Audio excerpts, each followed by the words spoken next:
Suivons cet extrait. En 1996, Joseph Kabila est nommé commandant des opérations sur l'axe Kisangani, ensuite Lubumbashi et Kinshasa, pendant l'avancée des troupes de libération vers Kinshasa.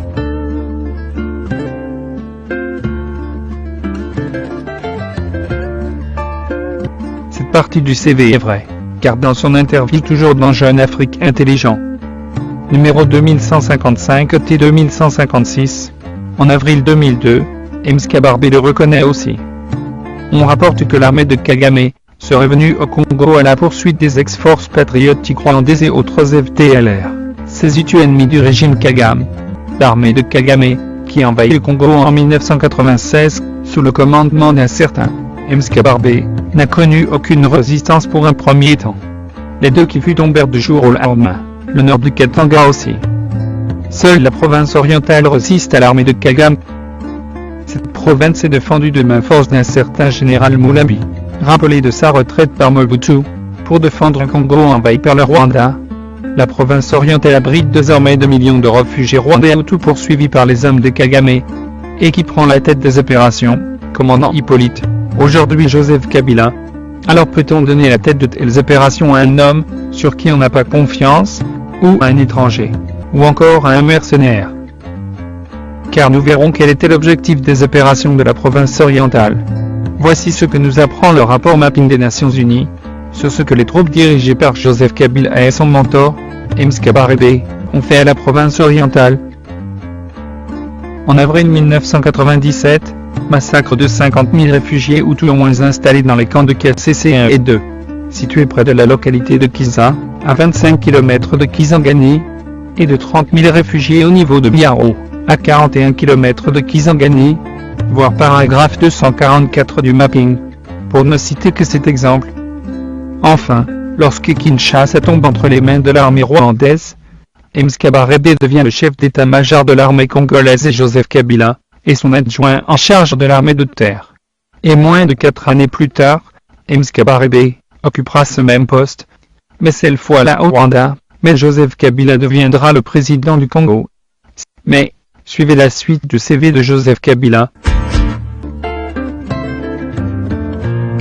En 1997, il se rend en Chine pour parfaire ses études militaires à l'Université de défense nationale de Pékin.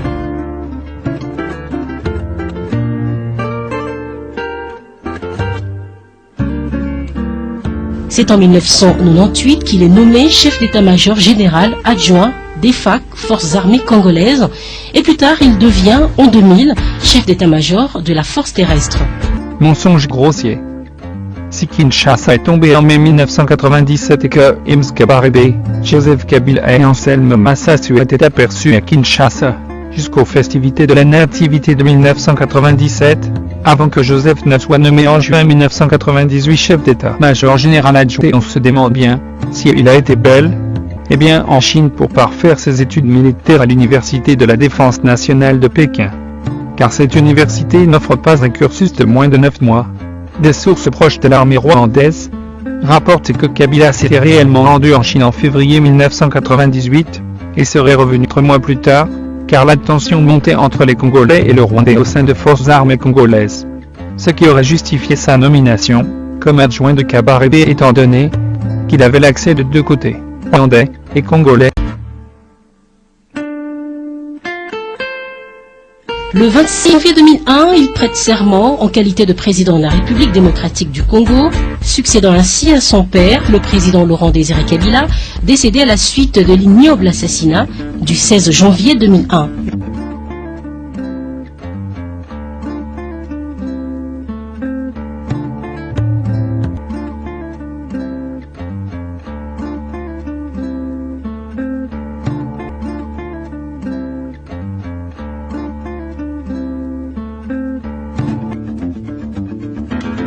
Le président Joseph Kabila est détenteur d'un diplôme de Washington International University.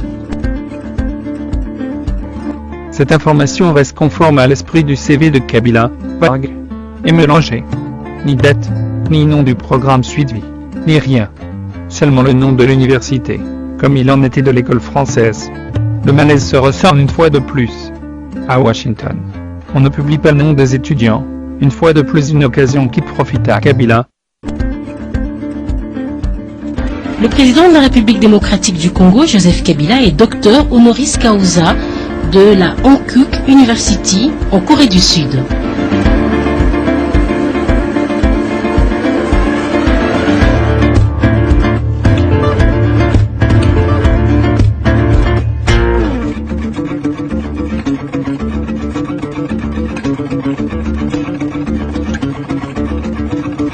Le doctorat honoris causa n'a rien à voir avec des études quelconques qu'aurait achevé un bénéficiaire. Au contraire, ce titre peut être décerné même à un illettré. Ce titre honorifique permet donc à une université de souligner l'œuvre d'une personnalité ou son implication dans une communauté. Il offre aussi une visibilité à l'université et encourage la participation du docteur honoris causa au financement de cette dernière. Le titre peut être décerné à la suite d'un don. Ce qui serait le cas de Kabila, selon une source diplomatique congolaise. Alors que les universités congolaises sont en perpétuelle menace de grève suite à l'impaiement des professeurs et personnels académiques, ainsi qu'aux frais académiques très élevés, et au manque total de bourses d'études. Joseph Kabila, lui, finance une université coréenne, pour ajouter le préfixe « docteur » à son nom, afin de combler le vide laissé par son passage, éclair au vent de l'école. Kabila n'est pas à son premier coup de la sorte. On se rappellera du financement d'une école en Tanzanie, qui a coûté la vie au journaliste Frank Njike, pour avoir passé cette information à son confrère Patrick Bouteau, qu'il avait publié à 15 à ça en 2005.